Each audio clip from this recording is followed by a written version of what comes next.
ঈদের সকাল। আকাশটা একদম পরিষ্কার, হালকা রোদে চারদিক ঝলমল করছে। ফজরের নামাজের পর থেকেই পুরো পাড়া যেন উৎসবের রঙে রঙিন হয়ে উঠেছে। কোথাও বাচ্চাদের হাসির শব্দ, কোথাও নতুন জামার ঝলক, আবার কোথাও রান্নার প্রস্তুতি চলছে জোর কদমে। হাল্ক আজ ভোর থেকেই খুব উত্তেজিত। তার চোখে ঘুম নেই, মনে শুধু একটাই চিন্তা, আজ গরুর মাংস খাবে। তাও আবার যত খুশি। সে তাড়াতাড়ি উঠে নতুন পাঞ্জাবি পরে আয়নার সামনে দাঁড়িয়ে নিজেকে দেখে বলল, আজকে কিন্তু আমি ঈদের হিরো। নামাজ শেষে বাসায় ফিরেই হাল্ক দেখতে পেল বাড়ির উঠানে বড় একটা গরু দাঁড়িয়ে আছে। সবাই কোরবানির প্রস্তুতিতে ব্যস্ত। হাল্ক গরুটার চারপাশে ঘুরে ঘুরে দেখে আর ভাবে, এই গরুর মাংসই তো আজ আমার পেটে যাবে। কোরবানি শেষ হলে শুরু হলো রান্নার ব্যস্ততা। হাল্কের মা, খালা আর বড় বোন সবাই মিলে রান্নাঘরে একসাথে কাজ করছে। কেউ মাংস কাটছে, কেউ মশলা মাখাচ্ছে, কেউ চুলায় বসিয়ে দিচ্ছে। রান্নাঘর থেকে এমন সুগন্ধ বের হতে লাগল যে হাল্ক আর নিজেকে সামলাতে পারল না। সে বারবার রান্নাঘরে ঢুকে জিজ্ঞেস করে, মা, আর কতক্ষণ লাগবে? মা হাসতে হাসতে বলল, এই তো, আর একটু ধৈর্য ধর। কিন্তু হাল্কের ধৈর্য নেই। সে চুপি চুপি একটা ভাজা মাংস তুলে খেয়ে ফেল। গরমে তার জিহ্বা পুড়ে গেল, তবুও সে হাসতে লাগল। উফ, কি মজা! অবশেষে দুপুর হল।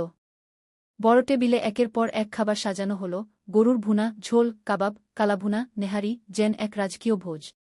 সবাই একসাথে বসে খেতে শুরু করল। কিন্তু হাল্ক যেন যুদ্ধ করতে নেমেছে। প্রথম প্লেট শেষ, দ্বিতীয় প্লেট শেষ, তৃতীয় প্লেটও শেষ।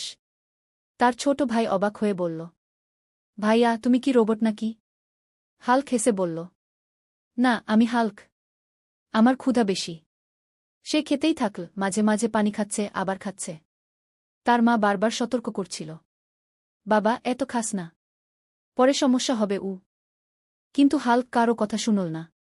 খাওয়া শেষ করে সে গর্বের সাথে বলল, আজকের দিনে আমি রেকর্ড করে ফেলেছি। কিন্তু কিছুক্ষণ পরেই শুরু হলো আসল ঘটনা। হাল্কের পেট ধীরে ধীরে ভারী হয়ে উঠতে লাগল।